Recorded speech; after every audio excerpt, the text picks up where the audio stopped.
Say hello to Hello 2. Here's what you will find inside the Hello 2 box. The Hello 2 user manual, the Hello 2 device, a global power adapter with international clips,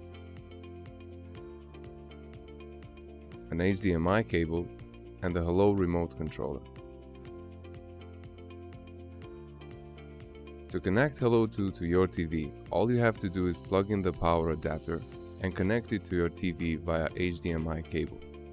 Use the hinge to clamp the Hello 2 on top of your TV.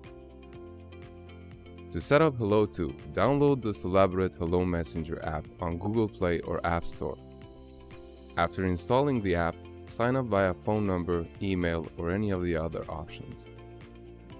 Then go to the Hello tab and click Set Up Hello button. Set a name for your Hello 2 device. Connect Hello 2 to the internet. If you select Wi-Fi option, enter the Wi-Fi password and click Save. Click Next and a QR code will be generated. Show it to the Hello 2 camera and you're all set up. No need for extra cables, and certainly no need for special tech team to set it up. Enjoy.